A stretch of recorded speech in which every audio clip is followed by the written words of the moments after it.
بسم اللہ الرحمن الرحیم۔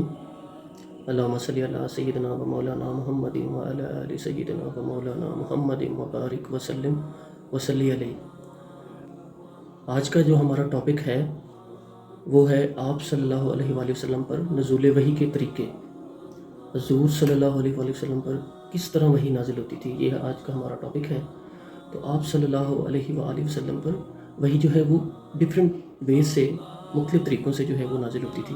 بخاری شریف میں ہے کہ ایک دفعہ حضرت عائشہ رضی اللہ تعالی عنہ فرماتی ہیں کہ ایک دفعہ حضرت حارث بن حشام نے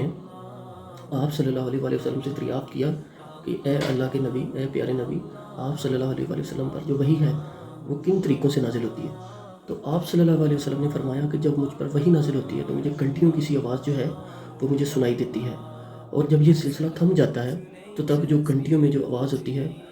وہ جو پیغام ہوتا ہے وہ مجھے یاد ہو چکا ہوتا ہے، یا پھر فرشتہ کسی مرد کی صورت میں آ کے مجھے پیغام سناتا ہے۔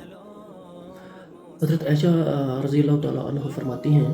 کہ جب آپ صلی اللہ علیہ وآلہ وسلم پر وحی نازل ہوتی تھی تو بہت زیادہ بوجھ پڑتا تھا آپ کے اوپر، بہت بوجھ پڑ جاتا تھا جب وحی نازل ہوتی تھی۔ آپ رضی اللہ تعالیٰ عنہ فرماتی ہیں کہ میں نے سخت سردی کے موسم میں آپ صلی اللہ علیہ وآلہ وسلم پر وحی نازل ہوتی دیکھی ہے، اور جب وحی کا سلسلہ تھم جاتا تھا تو آپ صلی اللہ علیہ وآلہ وسلم کی جو پیشانی مبارک ہے وہ پسینے سے شرابور ہو چکی ہوتی تھی، اور بعض اوقات تو آپ کے جو آگے والے دانت ہیں وہ سردی سے کپ کپانے لگتے تھے، اور آپ کا جو چہرہ انور ہے وہ کھجور کی شاخ کی مانند زرد ہو چکا ہوتا تھا، یعنی کہ اتنا زیادہ بوجھ پڑتا تھا۔ وحی کی اس کیفیت میں بعض اوقات اس قدر شدت آ جاتی تھی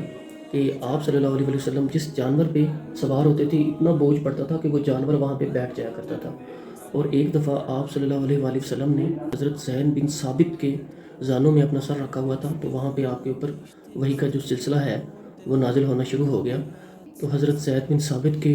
زانوں پہ اتنا بوجھ پڑا، ٹانگوں پہ اتنا بوجھ پڑنا کہ وہ ٹوٹنے لگی۔ بعض اوقات وحی کی جو آواز ہے وہ ہلکی ہلکی آواز دوسروں کو بھی سنائی دیتی تھی۔ حضرت عمر رضی اللہ تعالیٰ عنہ فرماتے ہیں کہ جب آپ صلی اللہ علیہ وسلم پر وحی نازل ہوتی تو آپ کے چہرہ انور کے پاس شہد کی مکھیوں کی بنبناہٹ کی سی آواز جو ہے وہ سنائی دیتی تھی۔ وحی کی دوسری صورت یہ بھی ہوتی تھی کہ فرشتہ جو ہے حضرت جبرائیل علیہ السلام جو ہے وہ کسی صحابی کی صورت میں جو ہے تشریف لا کر آپ صلی اللہ علیہ وسلم کو اللہ تعالیٰ کا پیغام دیتے تھے۔ تو اس میں جو آپ صلی اللہ علیہ وسلم کے جو مشہور صحابی ہیں دہی کلبی، عموماً ان کی شکل میں جو ہے حضرت جبرائیل علیہ السلام آ کے جو ہے اللہ تعالیٰ کا پیغام جو وحی ہے وہ آپ صلی اللہ علیہ وسلم تک پہنچایا کرتے تھے۔ وحی کی تیسری صورت یہ ہوتی تھی کہ خود حضرت جبرائیل علیہ السلام جو ہیں وہ اپنی اصلی ظاہری شکل میں آ کے آپ صلی اللہ علیہ وسلم پر وحی جو ہے وہ پہنچایا کرتے تھے۔ تو ایسا 3 دفعہ ہوا ہے۔ ایک دفعہ آپ صلی اللہ علیہ وسلم جو ہیں انہوں نے خود جو ہے حضرت جبرائیل علیہ السلام کو ان کی اصلی صورت میں جو ہے وہ